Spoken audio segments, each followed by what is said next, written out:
This episode of Data and Dissonance contains strong opinions, unfiltered commentary, and perspectives that may challenge how you see the world around you. We are not here to tell you what to think. We are here to make you think. Some of what you hear may feel uncomfortable, some of it may hit close to home, and some of it may make you question narratives you've heard repeated over and over again. That's the point. In a time where information is everywhere but clarity is rare, conversations like this matter. Listener discretion is advised. There's a moment happening right now across this country, and you can feel it, even if you can't quite put your finger on it. It's that quiet frustration when something doesn't seem fair, when the rules don't seem to apply the same way across the board. When you watch one situation play out and then another, and somehow the outcomes don't match the actions. It's not always loud. It's not always headline-grabbing, but it builds. And when it builds long enough, people start asking questions they weren't asking before. Because at the core of it, this isn't just about politics. It's about trust. It's about whether people still believe the system works the same for everyone, or if we've crossed into something else entirely. Something where who you are matters more than what you did. And once that doubt sets in, it's hard to shake. So tonight, we're not chasing one headline. We're stepping back and looking at the pattern, the perception, the reality, and the growing gap between the two. All right, let's bring in the crew, because if there's one thing this topic is going to need, it's perspective, and probably a few arguments along the way. Brian's here, already fired up, already halfway through a rant, and I'm pretty sure he's been waiting all week for this one, like it's Christmas morning with a side of outrage. Rachel's here, bringing the balance, the logic, and the calm voice that usually shows up right after Brian sets something on fire verbally. Daniel's here, connecting dots that may or may not exist, but somehow by the end of it, you're sitting there like, wait, hold on, is he onto something? And Skylar's here, ready to push back, challenge everything, and remind us that not everyone sees this the same way, whether we like it or not. And me? I'm just here trying to keep this thing on the rails, which, based on this group, is already a losing battle. Let's get into it. There's a phrase that keeps popping up more and more lately, a two-tier system. And depending on who you ask, it either sounds like a legitimate concern or a talking point that gets thrown around too loosely. But here's the reality. People are noticing differences. Differences in how laws are enforced, how stories are covered, how consequences are handed out. And whether those differences are intentional, systemic, exaggerated, or misunderstood, the perception alone is powerful. So let me start here. Are we actually seeing a two-tier system in this country right now? Or are people connecting dots that don't really belong together? Brian, I'm coming to you first. All right, let's stop pretending this is complicated, because it's not. People aren't imagining a two-tier system. They're reacting to it. They're watching it play out in real time, and they're sick of being told not to believe their own eyes. You've got situations where everyday Americans get crushed for breaking rules. Fines, charges, consequences stacked on top of consequences. And then you turn around and see politicians, connected individuals, or certain groups get treated like the rules are more of a suggestion than an actual standard. And the worst part? It's not even hidden anymore. It's right out in the open, and instead of accountability, we get spin. We get explanations. We get context. Funny how context only shows up when it benefits certain people. And look, this goes way beyond just one issue. It's immigration, it's crime, it's political accountability, it's how protests are treated depending on who's doing them. If you're the right kind of person, suddenly the system bends, it softens, it hesitates. But if you're just a regular working American trying to get by, the system comes down hard and fast, no hesitation. That's where the anger is coming from. It's not just about fairness, it's about consistency. People can handle tough laws. What they can't handle is uneven laws. Because once the rules stop applying equally, you don't have a system anymore. You have favoritism dressed up as justice. And people feel that. They might not say it perfectly, but they feel it every single day. And that right there, That's the part you can't ignore. Whether someone agrees with Brian or not, that frustration he's talking about, it's real. You hear it in conversations, you see it online, you feel it in the way people react to headlines now. It's not just what happened, it's who did it and what happened to them after. That's the lens people are starting to look through. And once that shift happens, it changes everything. But Rachel, let me bring you in here, because this is where it gets tricky. There's a difference between perception and reality. There's also a difference between isolated cases and an actual systemic issue. So when people say two-tier system, are they identifying a real pattern? Or are we seeing selective examples get amplified until it feels bigger than it actually is? I think what Brian is tapping into is something very real. But I also think we have to be careful about how we define it, because there's a difference between inconsistency and intentional design. Systems, especially ones as large and complex as ours, are never perfectly uniform. Different jurisdictions enforce laws differently. Prosecutors make different decisions. Judges interpret cases differently. And media coverage absolutely influences what people see and how often they see it. That alone can create the appearance of a two-tier system, even if the underlying structure isn't built that way by design. That said, perception matters more than people think. If a large portion of the country begins to believe that fairness depends on identity, status, or political alignment, that belief alone can erode trust in institutions, even if the reality is more complicated. And I think that's where we are right now. Not necessarily in a fully broken system, but in a moment where confidence in that system is weakening. The danger is that once people lose trust, they stop engaging constructively. They stop believing outcomes are legitimate, and that creates a much bigger problem than any single case ever could. So the question isn't just, is there a two-tier system? It's, why do so many people believe there is? Because that belief, whether accurate or not, has real consequences. And that's where this conversation really starts to shift, because Rachel's not dismissing it, but she's also not fully buying into the idea that this is some coordinated, intentional system either. She's pointing at something else, something almost more dangerous in a different way: the breakdown of trust itself.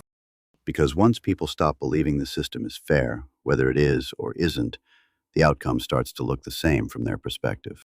But Daniel, this is usually where you step in and say, yeah, but there's more going on behind the scenes. So let me ask you straight. Is this just inconsistency and perception? Or is there actually something bigger driving these differences? You guys are dancing around it, but yeah, there's something bigger going on, and it's not as random as people want to believe. Systems don't just drift into inconsistency at this scale without pressure shaping them. What you're seeing isn't chaos, it's selective enforcement. And selective enforcement is power. Because when rules exist but aren't applied evenly, the people in charge get to decide when those rules matter and when they don't. That's not a broken system. That's a flexible one. And flexibility in a system like this doesn't benefit the average person. It benefits the people who know how to use it. Now, I'm not saying there's some secret meeting in a dark room where everyone's coordinating outcomes. That's not how this works. It's more subtle than that. It's incentives, it's influence, it's pressure from media, politics, public opinion, and institutions, all feeding into each other. Certain narratives get protected, certain groups get shielded, certain actions get downplayed, while others get amplified and punished harder. Over time, that creates patterns, and people aren't crazy for noticing those patterns. The system doesn't have to officially declare 2 tiers for it to function that way in practice. And once that starts happening, the real danger isn't just unfair outcomes, it's control. Because if enforcement can shift depending on the situation, then the rules themselves become less important than who's interpreting them. All right, and there it is. That's the angle that always makes people sit back a little differently. Because Daniel's not saying it's random. He's saying it's adaptive, not broken, adjustable. And depending on how you look at that, that's either smart governance or a serious problem. But Skylar, I already know you've been waiting on this one because this is where the pushback usually comes in hard. You've got Brian saying it's obvious, Rachel saying it's complicated, Daniel saying it's systemic in a different way. So let me ask you this. Is this actually a two-tier system? Or is this just what happens when different groups are finally being treated differently after years of imbalance? I think what we're hearing tonight is frustration. But I don't think the conclusion everyone's jumping to is the right one. Because when people talk about a two-tier system, what they're often reacting to is a shift, not a double standard. For a long time in this country, certain groups were treated more harshly, more aggressively, and with fewer protections under the law. So when enforcement starts to look different now, when there's more scrutiny on how laws are applied, more awareness around bias, more hesitation in certain situations, that can feel like favoritism if you're used to a system that operated a different way before. But that doesn't automatically mean the system is broken. It could mean it's evolving. And I think that's the piece that gets left out of this conversation. Not every difference in outcome is evidence of unfairness.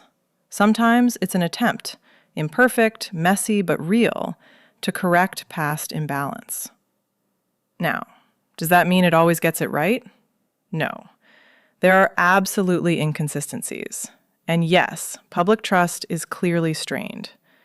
But jumping straight to two-tier system oversimplifies something that's actually very complex. Because if we're not careful, we risk framing any attempt at reform as bias, and that can push us backward instead of forward. And that right there, that's the divide. Not just in this room, but across the country.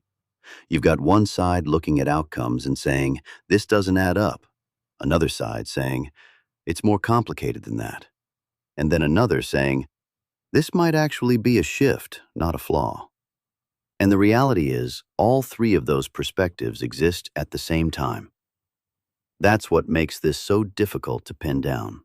Because depending on where you're standing, the exact same situation can look completely different.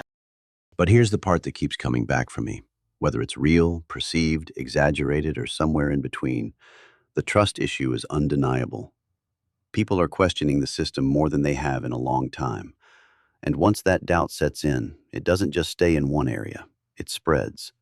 It affects how people see law enforcement, the courts, leadership, even each other. And when trust starts to erode at that level, it becomes less about any single case and more about whether people believe the system works at all. And maybe that's the real takeaway tonight. Not just whether a two-tier system exists, but what happens if enough people believe it does. Because perception shapes behavior, and behavior shapes reality. And once those two start feeding each other, that's when things really start to change. And before we wrap things up tonight, if you're enjoying what we're building here at Data and Dissonance, this is your reminder that you can actually wear the message, drink the message, and represent the message every single day. Our merch store is live, and it's built around exactly what this show stands for. Real conversations, real perspective, and a little bit of attitude mixed in. We've got everything from hoodies and hats to mugs, stickers, and some of our newer drops that are already getting attention, including those bold bumper stickers that say exactly what most people are thinking but won't say out loud. And of course, the coffee line is still one of the favorites, whether you're going light with the High Lakes blend, keeping it balanced with Rock Creek, or going full send with the Bitter Root Dark Roast. It's all there, and it's all part of the brand. So if you want to support the show, help us grow, and be part of what we're building here, head over to the merch store. Link is in the description. Every single order helps keep this thing moving forward, and we appreciate it more than you know.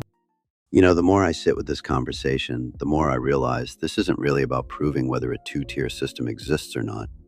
It's about understanding why so many people feel like it does. Because that feeling doesn't come out of nowhere. It builds over time, moment by moment, headline by headline, experience by experience. And eventually people stop asking, is this fair? and start assuming the answer before they even hear it. And once that mindset takes hold, it's incredibly hard to reverse. What concerns me isn't just the disagreement, it's the distance between perspectives. You've got people who are absolutely convinced the system is uneven and getting worse, and others who believe the system is adjusting and trying to correct itself. And instead of meeting somewhere in the middle, those views are drifting further apart. That gap? That's where the tension lives. That's where frustration turns into division, and division turns into something a lot harder to manage. Because at the end of the day, a system doesn't just run on laws, it runs on belief. Belief that the rules apply evenly. Belief that outcomes are earned, not influenced. Belief that if something goes wrong, it gets addressed fairly. And when that belief starts to crack, even a functioning system can start to feel broken. That's the reality we're dealing with right now, whether people want to admit it or not. So maybe the real question isn't who's right. Maybe it's how do we rebuild trust in a way that actually holds up? Because without that, none of this works the way it's supposed to. And until that gets addressed, these conversations aren't going anywhere. They're only going to get louder. Remember to speak truth, stir thought. Tonight's episode is brought to you by the Caleb Rourke Thriller series, written by our own Artie. If you're into high-stakes action, layered conspiracies, and stories that hit a little too close to reality, this series delivers exactly that. Start with the Covenant Protocol, continue into the Prophet Directive, and dive into Black Echo Rising, where the lines between truth and control get blurred, and the deeper you go, the more questions you're left asking. These aren't just stories. They're experiences that mirror a lot of the conversations we have right here on this show. And if you want even more, don't forget to check out the music. Uncaged for that raw, 90s style energy, and Four Wheelers and Hallelujah for something a little more grounded, a little more country, but just as real. All links are in the description. Books, music, merch, everything you need to tap into the full Data and Dissonance experience.